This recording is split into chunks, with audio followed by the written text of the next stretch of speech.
Hey, welcome. Strange. It's kind of it feels weird being on a Saturday, doesn't it? Hang on a second. Let me get straight down here. I have to get comfortable. Okay. Well, the reason why we're here today, I know there's probably not gonna be a lot of you there because you're not used to me being here. It's because we're 78% near the end of this book, and it probably averages out to a little over 3 hours. And I was going to finish it off tomorrow, but the problem was I didn't read last week because I had something going on. So I was trying to figure out whether I was going to do like a big marathon 3.5 hour read tomorrow, or how I should do this because I was going to start the other stuff from from from Anna Maria Manalo, but I decided that I was going to break it up into in two reading sessions. So that's why we're here today. So if people, if you're not there right away, that's cool. You'll find this later.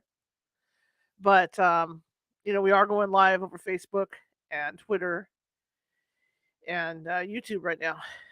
So I'm going to read for an hour. I'm not going to go much more than an hour. We'll see if I can get through a chapter or a chapter and a half or something. And then tomorrow we'll pick it right up, same time, 6 p.m. Pacific. And then I think we'll be able to finish the book off. I think. And then next weekend, which would be a regular schedule for Sunday, we'll go ahead and start Anna's stuff, which is really cool. I already looked over some of the stuff that Anna sent me, and I'm really excited about it. That's why I wanted to get started on this week. But give it a couple more minutes for people to come in, and then we'll start this session of the read. Let me get over here. Oh my! I gotta send somebody the link. Hang in there, okay? I gotta send this link over to somebody. I keep forgetting. It's like senility. I didn't. I don't think I sent anything out to the meetup either. But sometimes I've been glued to the TV, like everybody else. I have been glued to the TV, watching what's going on over the Ukraine. I don't have regular cable, so I'm watching Sky News. Their coverage is terrific. Um, I got to say that about Sky News. They've got really, really good coverage because I have like NBC News shorts and all this on Peacock. I got the cheapy Peacock, so that's where my stuff's at right now. Let me get this going here. Where am I? There we go. That's me. Okay. Let me send this out. My friend, my producer. Look good on the screen. Look at that. My color's nice. Anyway, my friend producer, who's also my producer, took me to lunch today. It was very nice. And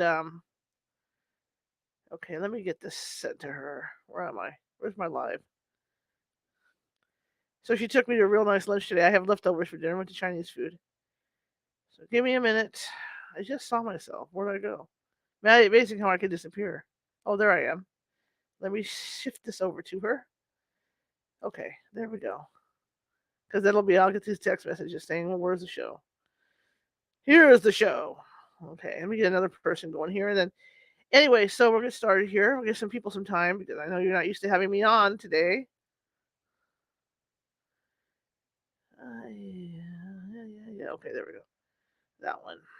Okay. God, I hope that was the right one. I just didn't send this to this guy I was dealing with. I forgot because let's see, who did I send this to? I did. Hang on a second. I just sent the text to the wrong person. It's somebody else I'm doing business with. Okay, this guy's gonna think I've lost my mind. It's just gonna be that kind of day. Anyway, 2 more minutes and we're off and running on this. So I'll be on till a little after 7. With it. We'll read up until a little after 7 with this, and then we'll call it a night and continue tomorrow because that's that was the plan. And like I said, I didn't get a chance to read last weekend because I had something I had to do, I had an errand I had to run. So I knew I was going to miss a day. So I wanted to make the day up because the read is going to be probably we're 78% in the book. So we probably have about 3 hours to go yet. And I was going to do a full 3 hours. I was going to split it anyway because I would have read last weekend, and then this weekend would have been the last, or Sunday would have been the last read. But we're doing that today and tomorrow. Okay, just want to let you know. And again, my name is Charlotte, and I am the owner of the California Haunts Paranormal Investigation Team based out of Sacramento, California. We're 35 strong up and down the state of California. And we also have friends in Washington, Nevada, and Hawaii, just to let you guys know. Okay? I might talk a little funny. I've got a toothache right now, and I'm hoping it disappears. Um, it's been about a week, and I've had it before, and it just kind of dissipates away, and then like it hasn't been around for like 5 or 6 months. So, hi Victoria. So it hasn't been around for 5 or 6 months, and suddenly it rudely appeared. Like I said, we're here on a Saturday because I'm figuring there might be 3 to 3.5 hours worth of book read left, and since I didn't read last weekend, I'm going to read today and tomorrow and finish off the book before we start Anna stuff, the following weekend. But every week we read a paranormal themed book, and this is one of my favorites, Ghost of Flight 401. So I hope you guys have enjoyed it, and tomorrow's probably going to be our last read day with it. I'm looking forward to Anna's stuff. She sent me some really, really nice stuff, like I said, and I'm happy. Okay. You can find my team at californiahaunts.org, or if you want to check out the radio site, californiahauntsradio.com. Also, we have a YouTube channel. So if you're watching from YouTube, there's a little ghost down in the right hand corner with a magnifying glass. Click on that. That'll make you a subscriber so you can be up to date on every show we do. And come on in and visit, or go to the YouTube site, visit the YouTube site. It's got there's around 200 shows right there. Okay. All right. So it's time. I'm going to start. Whoa. There goes my headphones again. Probably gonna have to get new headphones because I can tell already they're acting up. Oh, you'll see me in those white things, so I get new headphones. Okay, so here we go. I'm gonna start reading and try the mic in a spot where I can read and see what I'm doing. I'm gonna boost this up a little bit so I can put my head down. There we go. So it picks me up. And let's go ahead and read. I don't know what chapter we're in. Roman numerals. I get lost like anybody else. Okay. There were many other leads to track down. It was a laborious job and not very fruitful.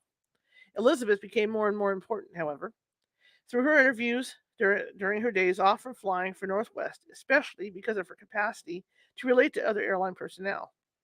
Her interest and enthusiasm were increasing. She wanted to learn more, not only about the L-1011 incidents, but about the whole psychic field itself. She began digging up a great deal of background material in the library, matching it up with the details of what had been happening with Eastern. She was also a good sounding board. We both tried to analyze and compare the thoughts and ideas of Rich Craig and Stan Chambers and those of Dick Manning.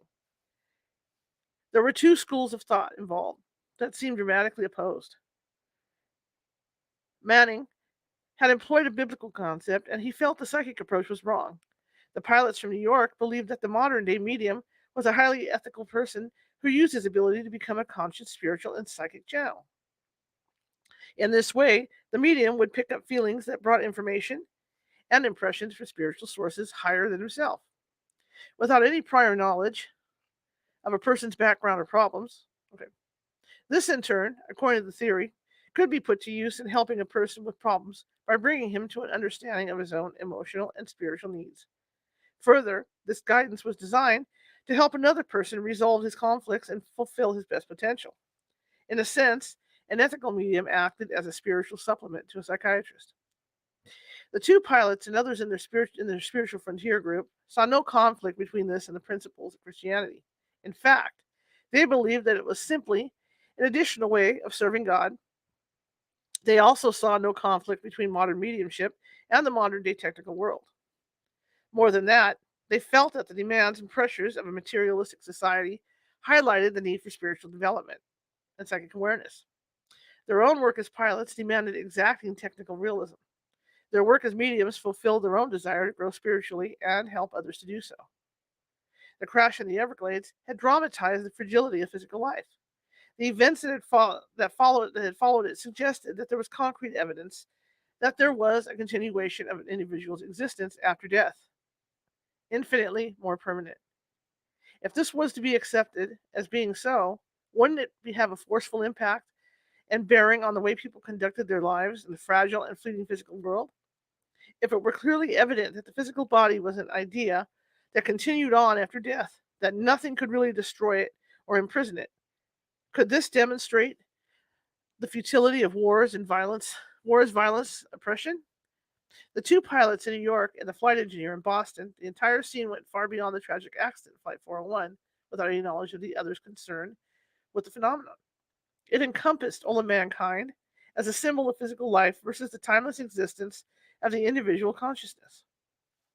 The New York pilots and the Boston flight engineer represented two different points of view, two different aspects of the same thing, one from the purely biblical, the other from the mystic consciousness that led to God.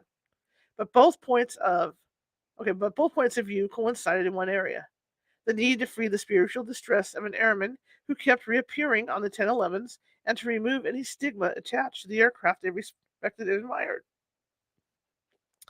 I was still having trouble picturing an apparition that was solid and clearly observable. I still clung to the old concept that if there were such a thing as a ghost, it would certainly be something vague and misty, and on the steps in a Victorian hallway. I couldn't picture an L-1011 flight deck with a solid form sitting in the cockpit jump seat.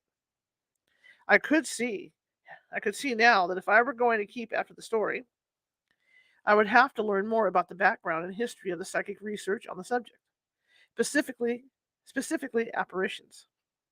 Just how much material, I'm having issues again, just how much material there was on this. I didn't know. But I did know that whatever material Elizabeth and I gathered would have to be from the most reliable, scientific, and credible sources possible. The subject matter was much too controversial from the start to entertain suspicious or conjectural sources. What we unearthed about the subject surprised us. Most serious books on the subject of apparitions were extremely erudite, but rather dull and repetitious. G. N. M. Tyrrell's apparitions was most perceptive and thorough, however, and his theory on apparitions provocative. He threw a sharp lance at the science for dismissing apparitions as distortion of sense perceptions. Quote, whatever doubts infect sense perception, he wrote, must also infect the whole body of experimental science, which ultimately rests on sense perception. Scientists no doubt discover a great deal by the use of instruments, but it must be remembered that these are aids to the senses, not substitutes for them. As a leading physicist and mathematician himself, Tyrrell could have praised both worlds with one foot in each. He defined the perfect apparition as a material thing without a physical occupant. All the sense data of normal perception is present except that there is no physical occupied region. But there is visual, auditory, and even tactile perception in many cases where apparitions have appeared. He also points out that in the majority of cases, the figure obscures the background, thus making it opaque rather than ghost-like. Some, however, were conventionally transparent. But generally, in the most vivid cases, such as those that had been reported on the L-1011s, an apparition was, according to Tyrrell, a motion picture in 3 dimensions, and its creator has access to unlimited stage property. The fact that apparitions are seen by more than one person is of extreme importance to Tyrrell, as it, as it was to the pilots and flight attendants of Eastern. In the cases studied by British Society of Psychical Research, there were 130 collective experiences. Quote, this is too large a number to be dismissed out of hand, Tyrrell says in his book. He does not ascribe these collective cases to mass hallucination, but to the imprint of a telepathic communication in the form of an idea pattern on the minds of several people to produce them. In the case of an apparition of a living person, the transmitter is a living agent. In the case of a dead person's appearing before several people, he theorizes that the telepathy would have to come from the dead person. He dismisses the idea that a subjective hallucination could spread to others.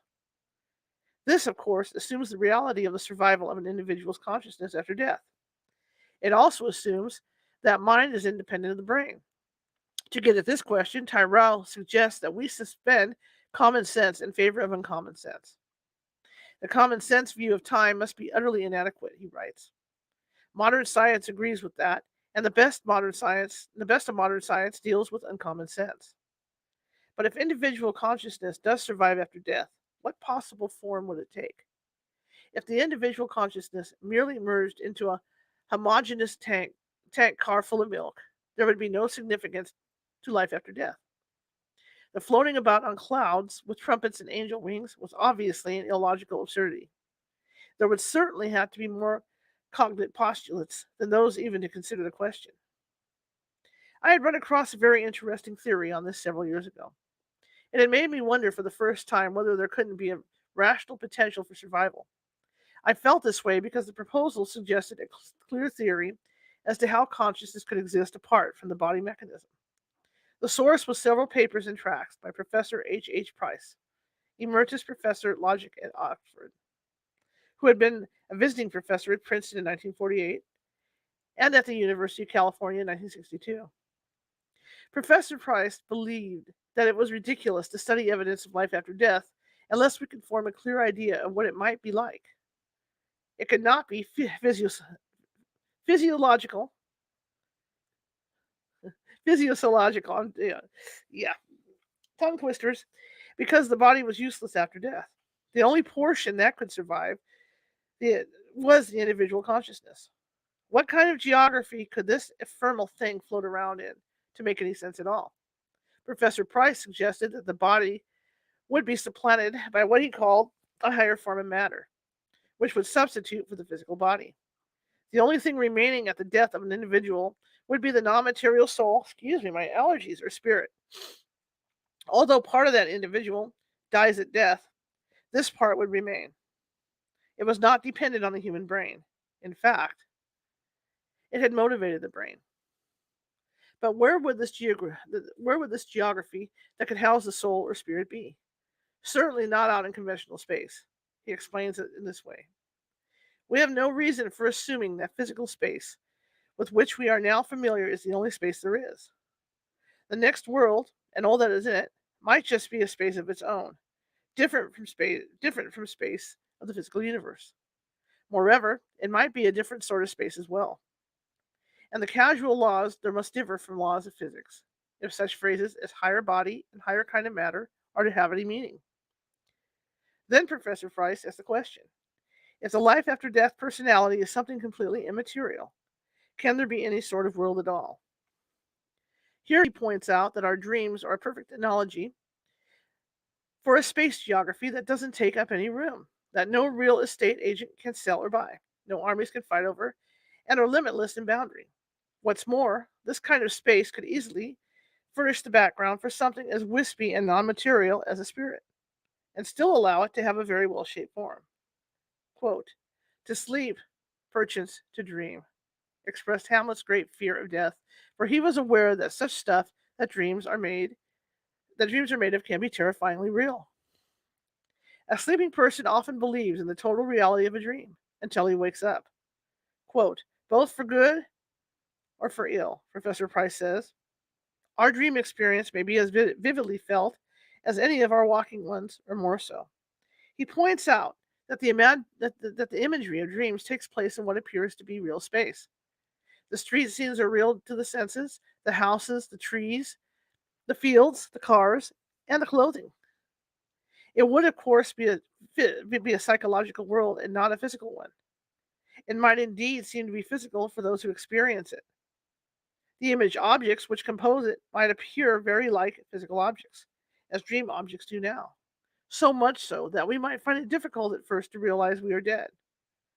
Under this concept, the life and awareness of the individual would continue in the image form, but it would be no less real. There would be communication just as there is in dreams.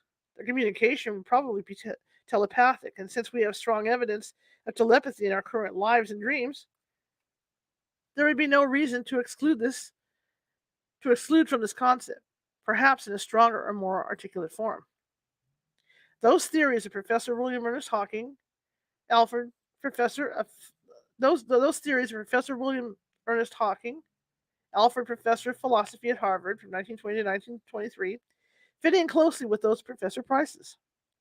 Writing in his book, The Meaning of Immortality, without a body of some sort, there can be no personal living. Existence for a person implies awareness of events in time, continuity of particulars, not an absorption of universals or the one.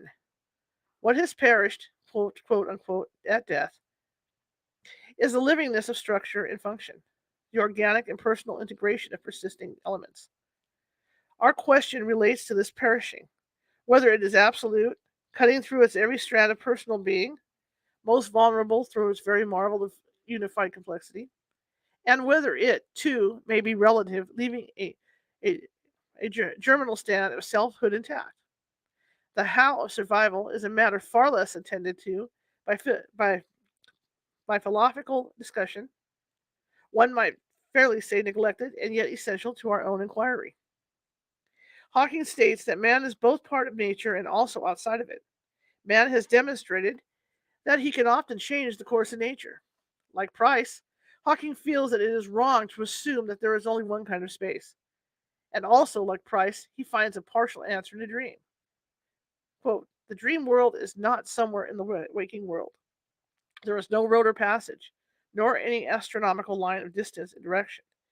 The passage between them is as swift as the change of direction of thought. I raise the question whether we have not here something not identical with, but more literally than the journey image. Aikens would be believable, hinge on the transition between this world and another. Along with Price, Hawking finds that dreams can have three-dimensional reality that could allow for space geography beyond our own. Dreams went far beyond memory and imagery and a sense of reality. He, he dramatizes the fact that space experienced in dreams and our space can't be measured in the same terms. By an interesting example, a person dreams he is in a canoe, headed towards a waterfall. He wakes up suddenly. How far is it from the bow of the canoe to the foot of the bed? There's no way of measuring it. If you have a picture of a mountain on your wall, you could measure the distance from the peak to the floor with a tape measure, but it would be a meaningless figure. He asks, how much space do you need for a soul or a thought? How much does a dream weigh? Or the consciousness, that part of a person, and even scientists are beginning to feel is a part of the brain body mechanics. The event of death, Hawking writes, involving the body of the self belonging to one nature system, does not necessarily involve the death of the self. Death may thus be relative, not absolute, and the transition in death, a mental transition devoid of distance. These three erudite and reputable gentlemen opened up my mind at least to the possibility of the L1011 incidents having the validity that the testimonies seem to indicate. All through checking the story, I was still swinging back and forth on the pendulum. The incidents could never possibly have happened. The incidents must have happened because of the persistence of the reports from credible people who would have nothing to gain and a lot to lose by reporting them. The stories had not yet reached the stage where they were embellished by legend. On the other hand, I didn't like getting the material secondhand. The suggestion that I try getting evidential facts through a medium still bothered me, even though I realized it might be a device for making direct communication. Even if strong evidence did turn up, it would be difficult to cross-check or get across. Meanwhile, I continued trying to probe the rational theories behind the phenomenon. British theorist W. Watley Smith had independently come up with a postulate that fit neatly into those of Price and Hawking. He felt with them that if consciousness persists after death, it must do so in some state of embodiment, since the idea of pure essence is inconceivable. He looked for the answer in the temporary absences of self-awareness and individual encounters during his life, in sleep, in anesthesia, in unconscious states. He contended that there is a fourth dimension that our self-awareness goes into that is not part of our three-dimensional world, and that dreams were the best example of it. I realized that what I was doing was trying to find a theory that would match the L1011 evidence that was turned up. This was necessary because of my doubts, which were considerable. It was also comforting to find rational and intelligent minds that had explored the subject. One of the most articulate of these was the late Professor James H. Hyslop. I hope I'm saying it right. A former professor of ethics and logic at Columbia University. His book, Science and a Future Life, was applicable to the L1011 story, even though it had been published in the early 1900s. Professor Hyslop regretted that, in his time, millions were being spent to explore the North Pole and the stars, for deep-sea dredging, and for studies of protoplasm, all of which searched for the origin of man, while none was being spent for man's ultimate destiny. Yet wasn't this the question that really counted? He felt that the psychic field could serve as a bridge between religion and science. He was certain that the contempt of the skeptic for studying apparitions, for instance, was the result of failing to examine the evidence. At the same time, he acknowledged the reasons for their contempt. Some apparitions were the result of hallucinations. Some could start an irrational sea phase for the subject. Caution was important, but should not serve as an excuse for not investigating the serious reports. These should be studied earlier from the point of view of psychiatry or for establishing the evidence of the survival of man after death. Professor Hyslop also felt that the evidence of apparitions appearing the evidence of apparitions appearing simultaneously with death or injury of a person were too frequent and well documented to be coincidence. He also felt that this evidence discredited subjective hallucination as an explanation. He questioned why, as the atom became scientifically known as being closer to energy than matter, and therefore more occult, it was less respectable to examine the possibilities of spirit in life after death. He also wondered why some scientists considered it wrong to consider that consciousness was not a function of the brain, but apart from it. With all this in mind, Hyslop went on to examine what evidence there was to satisfy the skeptic. He stipulated Two things. First, it would have to be shown that an individual consciousness could be separated from its organism to prove an independent existence. Second, it must be established that communication with such an entity was possible. The first class of phenomenon that claims to represent evidence of departed spirits is that of apparitions of the dead.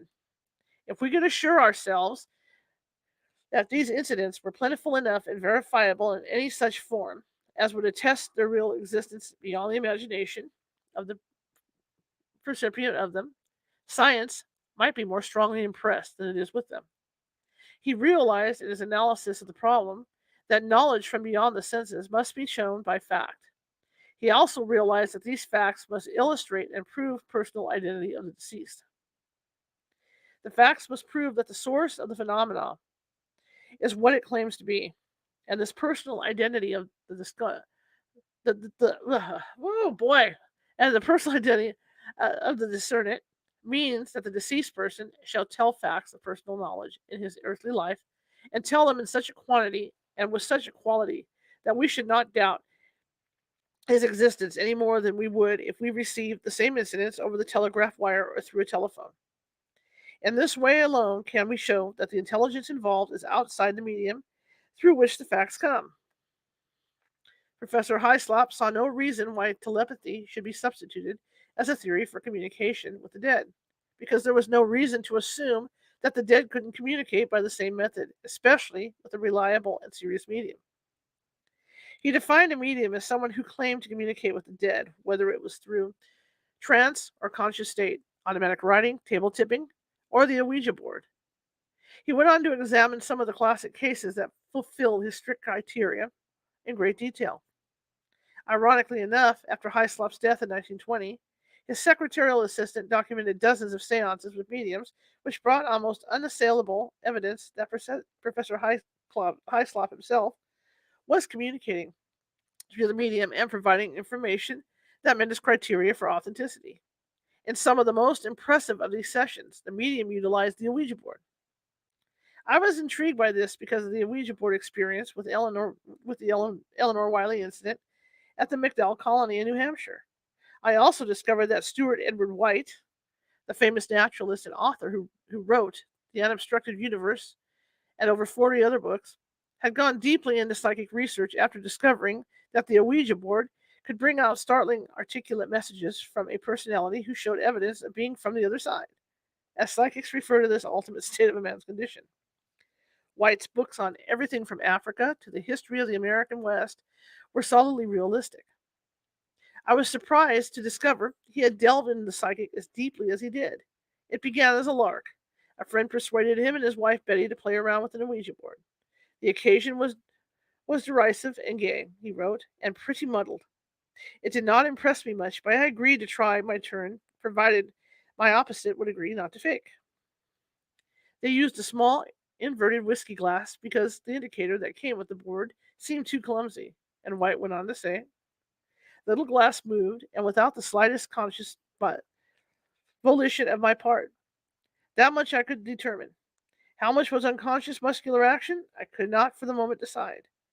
After a time, whenever the glass moved away from me, I let my fingers go limp and allowed the mechanism to pull them after it. It did so, and once or twice dragged the glass from under them. Excuse me, my stomach. This was interesting. The force that moved the glass away from me was either an outside force or my partner. It certainly was not myself. Here was peculiar here was peculiar movement of an inanimate object beneath our fingers. The fact that it spelled out simple sentences of whose purport we know, of whose purport we none of us had any conscious inkling was an entirely secondary consideration. For my part, my main attention was concentrated, was concentrated on the feel of the thing under my fingers. It seemed to me, a peculiar thrill of vitality. But I fully acknowledged to myself that such an effect might well have been imaginative, following a strained attention. It also seemed to me that its movements proceeded rather than followed even the slightest unconscious muscular pressures. But that too could not be certain. I am settling down the details minutely, not because they were unusual. I'm setting down the details minutely, not because they were unusual, for I suspect them of being about average, nor because of any serious experimental value, but merely to convey a sense of background for what later developed and to indicate our own mental attitude. What did later develop was that White's wife, Betty, graduated quickly from the Ouija board to automatic writing, the capacity to act as a channel for an outside force that creates articulate messages that has nothing to do with the conscious mind of the writer. The pencil moves without conscious the pencil moves without conscious volition over the paper, often with the subject blindfolded or in a trance. In Brazil, this strange phenomenon has produced some of the country's best classic literature. It is best evidenced in the work of the mystic Chico Xavier, highly praised by Brazilian critics. Stuart Edward White called the entities that communicated through his wife Betty the Invisibles. She went on to record 3 books full of spiritual insight, revealing what White called the unobstructed universe. Her messages were reflected in capsule from one in particular statement. Listen, there is only one universe. Consciousness is the one reality. Thoughts are things. White's exploration of the psychic field appealed to me because he had approached the subject as a journalist with the same point of view I had, one of tentative exploration. White also reinforced the view that mediums I had talked with insisted was possible. The direct contacting of Don Repo through psychic channels. I was still half resisting this idea. No matter what information I might receive, I would have trouble believing. It would not have to be strong, articulate, sharp evidence without any chance of the material being consciously known to the medium or channel involved. Perhaps I was afraid of being disappointed. I preferred to explore the direct experiences of the crew members or other technical people themselves. I kept reaching for the views of the more technical minded as a means of assurances. They would be less likely to buy anything spurious or specious in such an incredible story. As I was probing into the background and theory of the whole psychic field in connection with apparitions, I received an interesting letter from the FAA's Bill Damroth. He pointed out that care would have been taken because often plane numbers and specific incidents would be confused by crew members, and that while the incident might be correct, the data associated with it might not. I am not discounting any of the materials experiences because I know they can happen, especially after sudden and catastrophic accidents.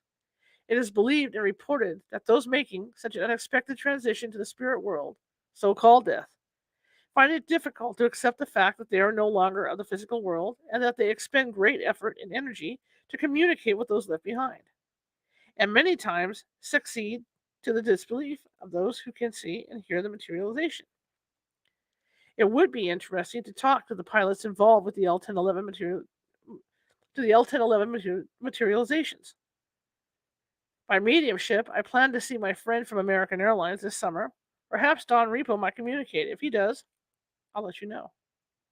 I again couldn't help reflecting how strange this was to encounter an aviation technical expert and two pilots who were mediums.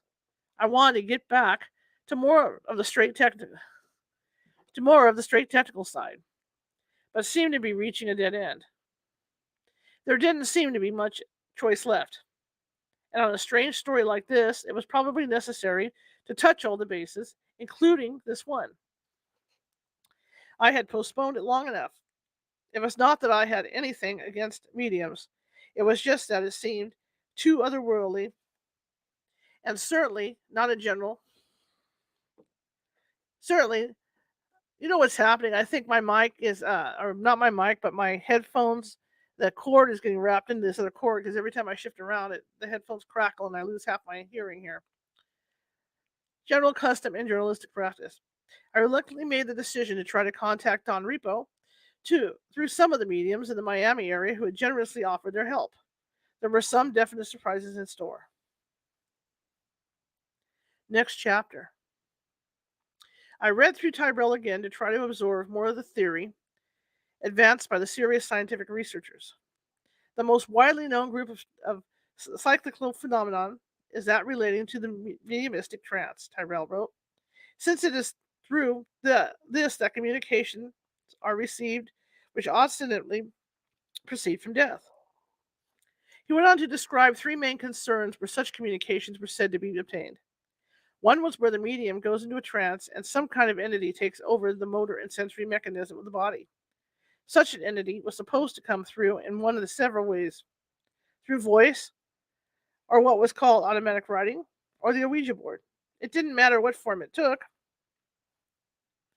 as long as the messages were articulate and able to be examined and checked for evidence. When this alleged entity comes through repeatedly, it's called a medium's control. The control had the function of passing on messages from the dead indirectly. A second condition was that in which the deceased entity communicated directly when the medium was in a trance. A third was where the medium remained conscious but passed on the communication directly. In any of these, voice or automatic writing was considered the most reliable. The Ouija board was considered slow and awkward, a beginner's tool. It was not a toy, and it should be used with care. It could, however, offer strong evidential material if used correctly. One problem with the Ouija board was supposed to be that there could be frequent interference, much like static on the radio. Correct information could be flowing in when suddenly either gibberish or a false message could come through. This was attributed to the fact that other entities could easily take over and garble the message or deliberately give false information through some unknown motive. In this way, strong evidence and communication could be received and checked out to be accurate. Specific names and places unknown to the operators on the board, which were found to be correct, or personal information that could be checked through a third party involved, the operators could not possibly know. But false information could also come through without warning. The good would have to be sorted out from the bad. Because of this, only information that checked out could be accepted. Other information, regardless of its apparent validity, was not to be accepted. In addition to static, there apparently could be a weak signal or a signal that broke up, just as in a ship-to-shore radio communication. In this way, letters could be scrambled at times in the middle of an otherwise articulate message. If this were allowed for, however, and weighted with other valid information, there was supposed to be no need for concern.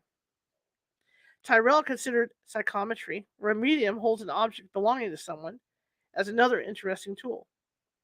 Its function, he reports, seemed to be to act as a link for putting the medium in rapport with the subject. All we can say, Tyrell writes, is that it points strongly towards the view that there must be a vast amount of something behind the physical object as it appears to our senses. I felt at this point that I was getting into a wilderness as swampy as and trackless as the Everglades. On the other hand, Pat and Bud Hayes of the Arthur Ford Academy, were reassuring because of their successful grasp and submersion into the realities of life, as well as their capacities as mediums. The same was true of the two New York pilots and their wives. None of them qualified for the spook and kook image in any way at all. J.R. Warden, along with Betsy Wilkes and Rochelle, volunteered to arrange for an informal sitting of several mediums in the Miami area. They would be asked to try to communicate or contact a deceased entity whose identity would be revealed to them later. They were to be told nothing of the fact that I was researching the L1011 case. Don't forget, JR told me, there's no guarantee. We're all of us fallible. Any information you get must be double checked against factual evidence. You might have to try several times. The meeting was arranged at the home of Norman and Minnie Cooperman. They were a relaxed and energetic couple with a tasteful apartment in Miami. Norman Cooperman was a scientist with degrees in biology, psychology, and chemistry, who spent practically all of his off-hour time researching the, the psychological aspects of parapsychology in conjunction with a local university. He had demonstrated considerable capacity for psychic healing. He was not content to leave this medically undocumented. As a result, he was working closely with several doctors so that the effectiveness of his treatment could be checked and certified clinically. The results had been uncommonly successful. The group had already assembled when I reached the Cooperman apartment. There were 8 altogether, including the Coopermans. They were sitting casually around the living room and in any after dinner social gathering. They were a varied group. A tall, pale young woman, a young dynamic girl in jeans, a sensitive-looking black man with handsomely sculptured features, a distinguished gentleman with a shock of white hair, and his wife, plump and middle-aged. Later, Laura Breitbarth joined the group. She was the Eastern ticketing agent who had flown down from New York to visit the Coopermans. I learned that she was considered to be a particularly sensitive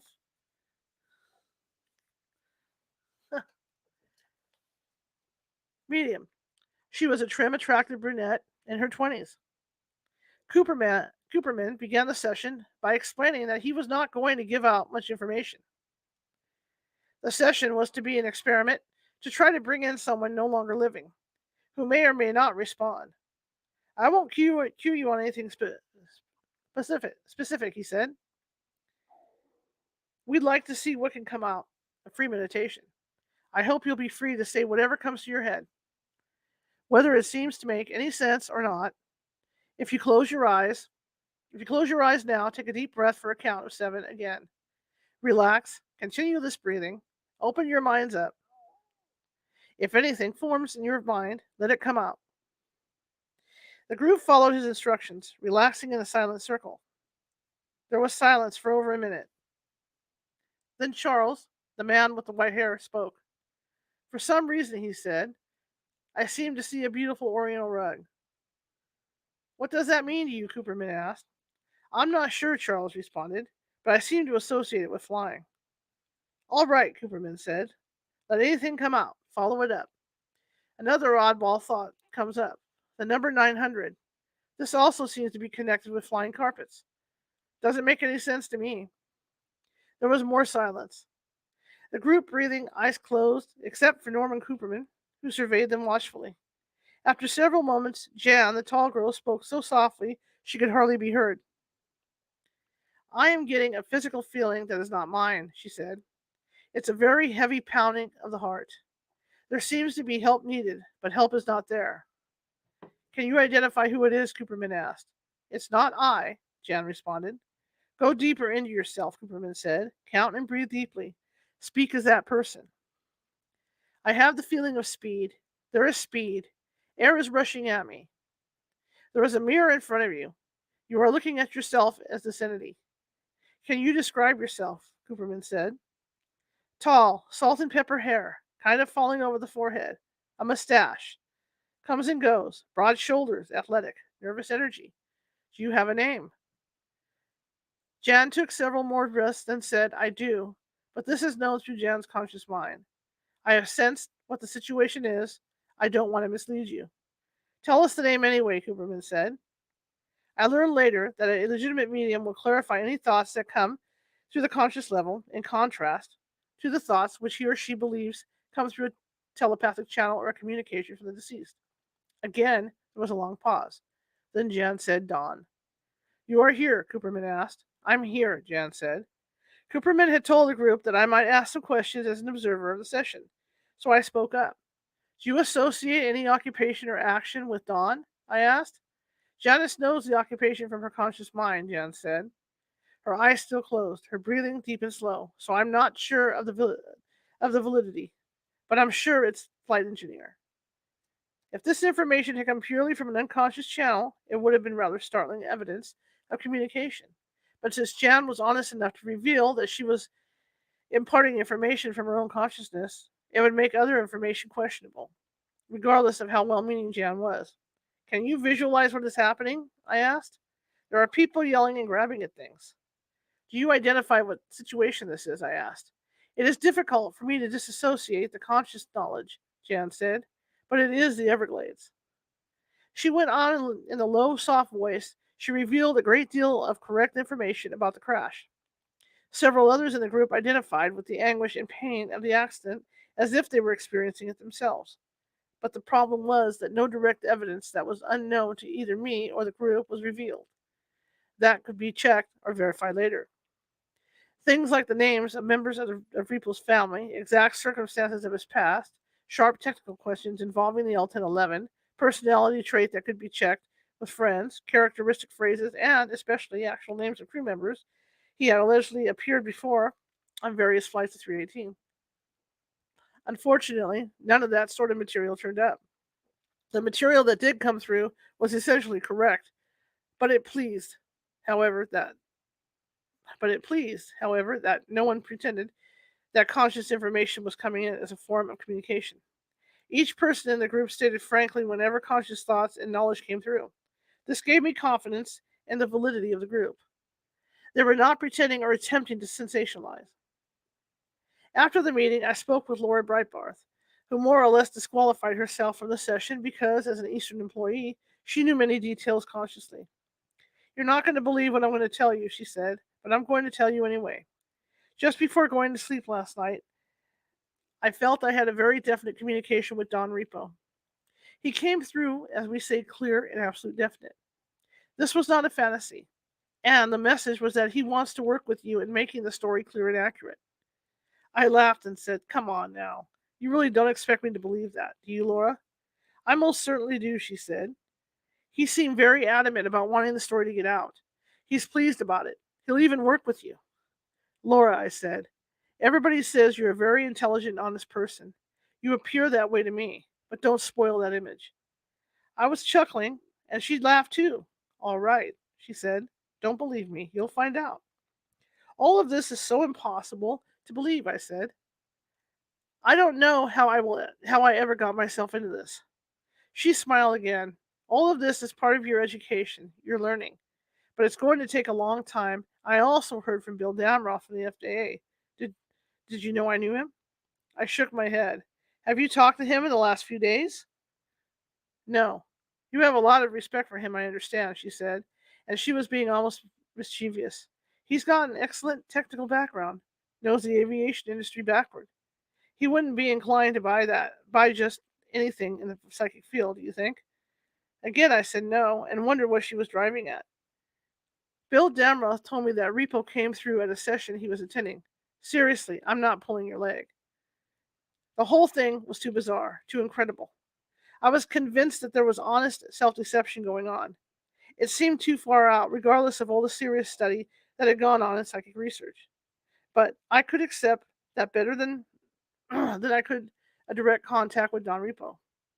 If only because the latter would be too fortuitous, too much of a coincidence, even if there was evidence of it happening. The evidence would have to be strong, and excuse me, the evidence would have to be strong, and able to be cross-checked for me to be convinced. Well, I told Laura, whether you're pulling my leg or not, I'll contact Bill Damroth in Atlanta and find out just what the story is. I reached Bill on the phone the following evening. Well, he said on the phone, you're not going to believe this, and that's why I haven't called you sooner. I was trying to figure out a way so that it wouldn't sound so ridiculous. My friend from American Airlines and I were in a group session and decided to try to reach Repo. They were using the old-fashioned method called table tipping. Believe it or not, there were four of us. The information that the yes and no answers provided was interesting, but again too vague. The purported communication seemed to indicate that Repo was partway out of the hellhole of the plane when the crash occurred, that he didn't feel Eastern was giving out the full story, that there was bias to it. But these and other answers could not be checked. And yes and no answers provided by the table were subject to misinterpretation. Dammer felt the efforts should be continued to try to get evidential information using whatever method was best, whether it was the Ouija board or psychometry, with the wrecked plane parts or other techniques. I was still half hearted about the whole idea, and the story still had not shaped up. Let me go here. Clearly enough to satisfy me. On the basis of trying anything once, I made arrangements with Glenn Cookerly, a tall, agile electronics expert who spent many weekends hunting in the Everglades on his airboat, to go out to the wreckage site. Perhaps we could find some fragments of the wreck still there that could be used in psychometry experiment. Elizabeth Manzoni, still collecting more material, arrived on a Miami layover from Northwest. She joined me and we met Glenn at a small Indian restaurant about 20 miles out of Miami on the Tamimimi Trail. Cookerly and had his 14-foot airboat on a trailer outside the restaurant. And after a quick lunch, we followed him down to an earthen ramp just off the trail. It took him less than 10 minutes to launch it in the swampy water by the ramp. I climbed on the top of the wire housing that caged the engine and propeller and sat as if I were on a saddle on the back of a camel, and as high off the ground. The only thing to hold on to was the metal handle. Glenn sat in front of me at the controls on a platform halfway up the 10-foot high caging. Elizabeth sat in front of him on a small jump seat. An airboat is not built for comfort. The sound of the engine and propeller was deafening. After cautiously moving over the 14-foot deep canal, Glenn gunned the engine. We started skimming over the sawgrass and water as if we were moving over a thick, enormous bowl of watercress soup. By the time the ramp behind us had faded in the distance, we were moving at some 50 miles an hour, unable to talk or even yell at each other. We would approach what looked like a solid island, and suddenly the sawgrass would part. The boat would be cutting through the middle of it. It was literally breathtaking. I dug my heels into the sides of the cage, inches away from the propeller, and tried to fuse my hands onto the metal brace. A small deer bounced ahead of us, veering sharply to the side before it disappeared. Glenn seemed to move through the swamp by instinct. There was no observable trail most of the time. Nearly half an hour went by until Glenn throttled back the engine and he began circling slowly. Suddenly I saw a piece of silvery metal, a rectangle about a foot long, from my perch high above the surface of the Everglades. Okay, I did a double take when I realized what it was. Apparently a spoiler from the wing of a crashed plane. But Glenn did not stop. He moved the boat along slowly. Then he began tightening circles. Soon, there was scattered debris all around us, much of it visible through the brownish water, some of it on the muddy surface, or in the sawgrass. Then he cut the motor. The silence was almost a shock. We reached down in the water and began pulling out parts. Much of it was unidentifiable. There was an 8-inch piece of a green honeycomb material, a shaft of metal about the same length. There was a section of a duct, a jagged piece of small girder, a white enamel metal triangle. From almost under the mud, we dragged up an intact arm section of a passenger seat. The call buttons for the cabin lighting, for music, for lights, for seat position, for service, were still readable, all intact, and reflective in the luxury airliner. There was a soaked leatherette magazine cover, and an intact plastic portion of someone's wallet for holding credit cards. It was empty. There was still the odor of jet fuel. In the silence of the bright sun, it seemed almost irrelevant to disturb the area. We selected about a dozen of the pieces and put them in the bottom of the boat without saying much. It was too easy to visualize what had happened on that night nearly 3 years before. How anyone could have survived in that swampy wilderness was incredible. On the basis of an experiment to check for the strict evidential material, Pat and Bud Hayes arranged to try out the pieces of the wreckage as psychometric devices among their students in the psychic awareness classes at Arthur Ford. The pilots and their wives would do the same with their group in the New York area. J.R. Wooden would also set up an experiment. None of them expected a miracle, but felt it was possible for some information to come through that might have a bearing on the story. About a dozen pieces were sealed inside thick paper envelopes. In two of them, decoy objects were placed. One was an old wallet of Elizabeth's, the other, a hose clamp from a boat. The remainder of the envelopes contained pieces from the plane. The students selected by Pat and Bud Hayes were those who had shown considerable sensitivity and psychic awareness. Some were children in the 10 to 12 age bracket. The instructions were simple. Each was to hold one of the numbered envelopes and go into meditation until he felt he was in an altered state of consciousness. He or she was then to let whatever phrases flowed from the unconscious mind, regardless of what the words were or whether they seemed to make any sense or not. The purpose was to see if any direct evidential information came through regarding the crash or the reappearances of the flight crew that had followed it. The results were strange and mixed. Frankly, I didn't know what to make of them. Some were interesting and surprisingly close. Others were not. I made sure to lean over backward to avoid reading too much symbolism into the material that came through. One student came out with the following: pink, splashed all over, warmth and love, ended abruptly, colder. Pain, all over. Whole body dizzy and swinging all over, man dressed in black. Small eye mask, thought. Thought to be guilty but really innocent. Scenes related to passing. Wife and two children, one boy, one girl. Some sort of accident. At night, family may or may not have been with him. There was much material here that could be related to the incident in the Everglades on the night of the crash. The same could be said of another reading by one of the Arthur Ford Academy group. Buried in water, sulfur, strong odor, filth, mud, river, incredible audacity, suffering, extreme callous investigation evidence. But some could only apply with a great stretch of imagination or by resorting to symbolism as this one. Stethoscope. 1 inch or 1/16 vegetable detector, daring detective maintenance. Police associated with glass door, number 831.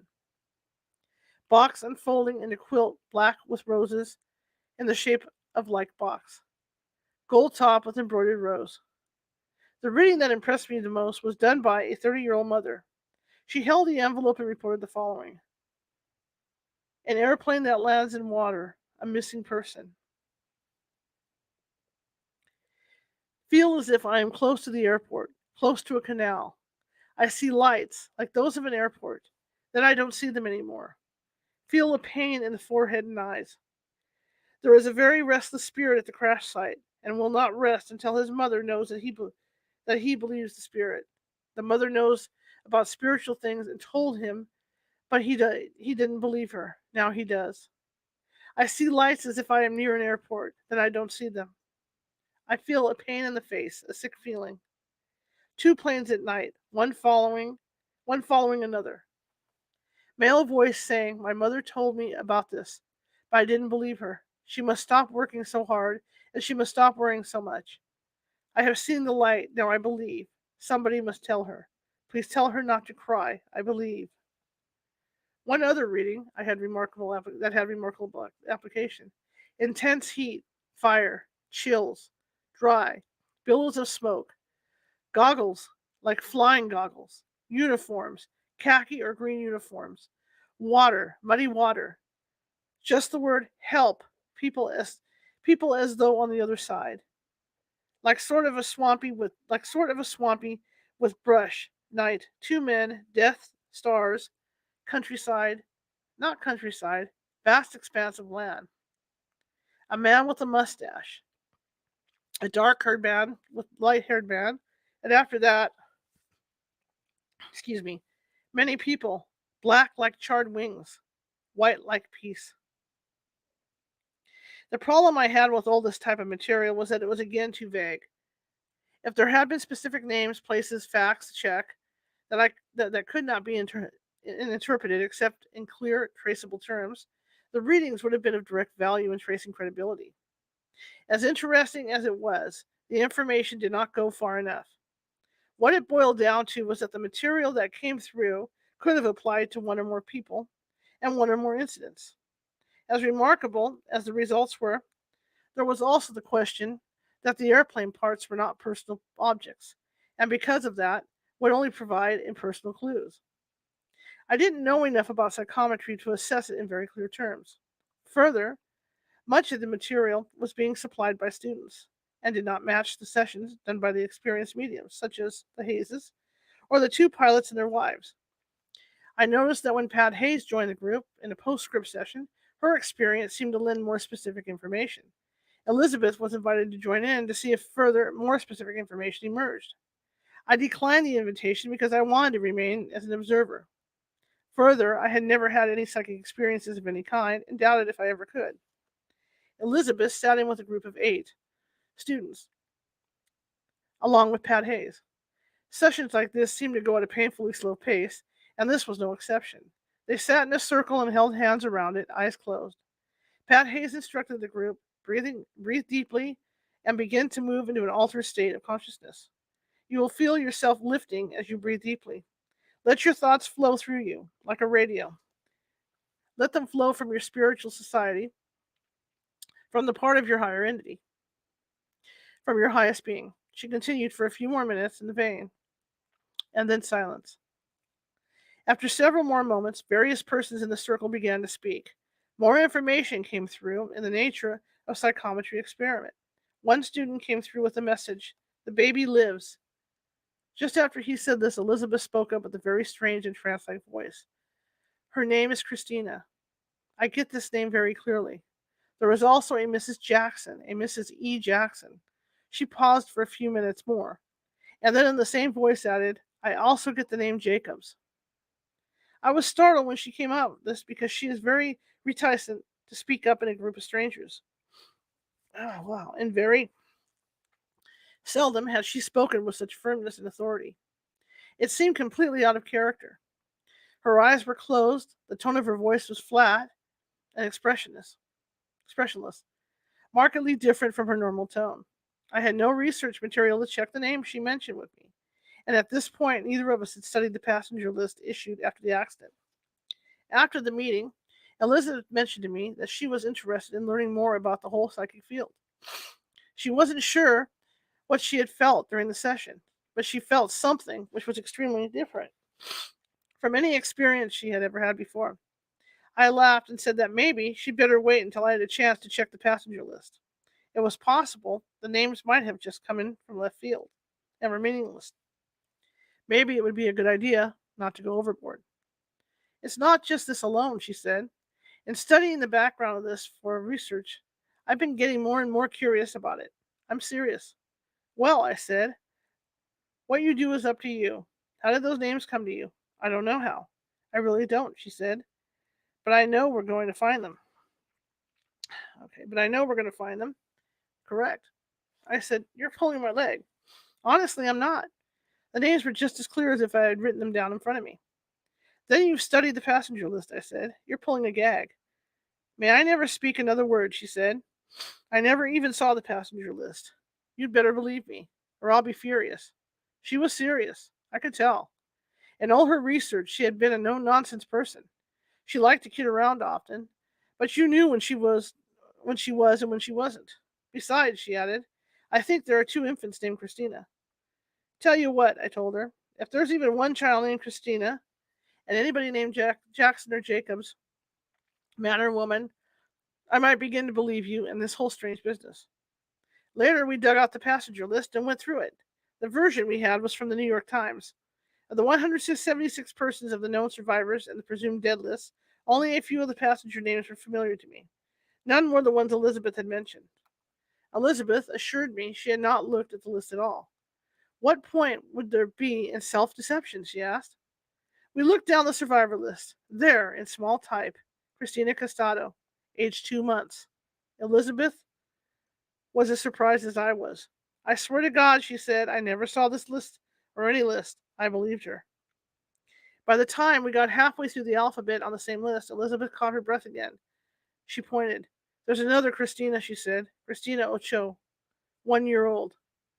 "Even if I believe you," I said, "and I do, how are we sure you didn't accidentally see the list?" "There are nearly 200 persons on both lists," she said. "I could never in a million years remember two names out of it, even if I had seen it, which I didn't.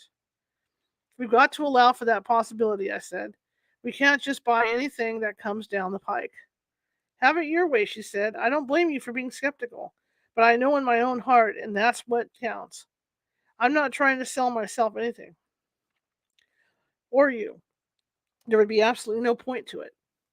I agreed. We continued searching the list. Almost halfway down the deceased list, we saw it, Mrs. E. Jackson. Neither of us said much. Then Elizabeth said, I'm trying to charge it off to coincidence, but I'm having a hard time. So am I said, as we continued searching the list for the name Jacobs. There was none on the passenger list. For some reason, I pulled out some news clips of the crash and scanned those. All of a sudden, I ran across the name Jacobs. It was a newsman who had covered part of the crash story. I handed Elizabeth the clipping and said, I don't know whether that counts or not. Elizabeth looked at it. I don't either, she said, but I'm actually shaking. Can four names or three, if you just want to count the passengers, could they be a coincidence? I said that they could, but that it wasn't likely. Another alternative could be that she had just seen a flash of the passenger list and forgotten it. If this were in a court of law, Elizabeth said, I guess this could be called evidence, but not proof. Just about, I said. I think I'll take that course in psychic awareness, she said suddenly. It might be interesting. If you feel that way, you should, I said. She said it's worth a try. This whole business has got me bugged. By the time Elizabeth finished the 11-day trip to Tokyo, she was back in Miami and eager to go. There was a 3-day intensive total immersion course at the Arthur Ford Academy coming up on the weekend, and she enrolled in it. Meanwhile, she had several long discussions with Pat and Bud Hayes, during which they had felt that she showed considerable promise of psychic sensitivity. Although she might stumble into some evidence for the story as a result of this training, we certainly weren't counting on it. The course was demanding and would run from 8 a.m. until nearly midnight, for 3 straight days. During that time, Elizabeth would be instructed in deep meditation, breathing exercises, and various techniques to reach an altered state of consciousness, which turned out to be similar in effect to a light trance state. Control of the consciousness, however, was always maintained. There would be 7 others in the class, ranging in occupation from an electrical engineer to a minister to a cosmopolitan socialite to a registered nurse. I learned the details from Elizabeth later, on the theory that almost anyone has the capacity to develop psychic awareness in greater or lesser degree. The training emphasized the techniques used to lose conscious thinking as much as possible and allow higher spiritual forces to channel through the personality. The ultimate aim was to use the forces thus released for the ultimate benefit of others. Since the Academy was allied with the Spiritual Frontier Fellowship, it was slightly oriented toward non non-demotional religion. Non, I'm having trouble with these long words. Non-demotional. Forget it. Hang on. It was oriented toward non-denominational religious ends in a non-theological way. If a student showed perception and talent in experimental readings, he or she was urged to develop it further. On the last half of the 3rd day, volunteers were brought in from outside for experimental readings. The volunteer subjects were asked later to grade the ability of the student on his or her capacity to analyze any problems constructively, and the capacity to come up with strong evidential information that could be known in any other way except psychic sensitivity. Elizabeth gave 5 readings with unusually high scores. I'm surprised myself what came out during the readings. She said, "It sounds ridiculous, I know." It wasn't.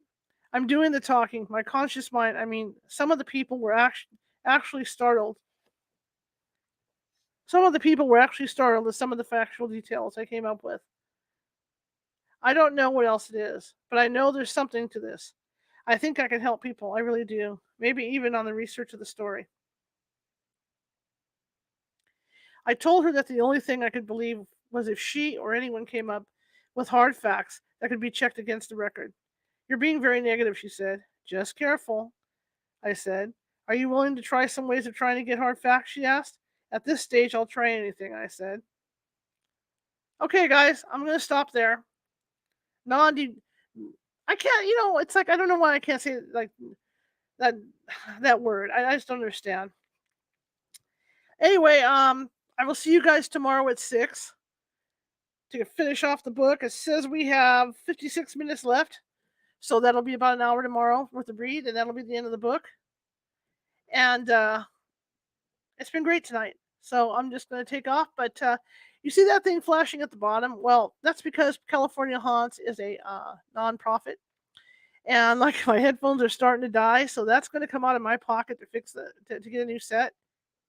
And they run about $35, $40 on eBay. So, I mean, anything you guys could do to help us pay the bills here and keep the guests coming and all that good stuff would be appreciated. You can do that at paypal.me at California Haunts or Venmo and just type in California Haunts. That's all. And again, if you're watching on YouTube, please subscribe because I really would love to have some more subscribers coming in. And I think that's about it. The announcements. We'll see you guys tomorrow at 6 p.m. Pacific. See ya.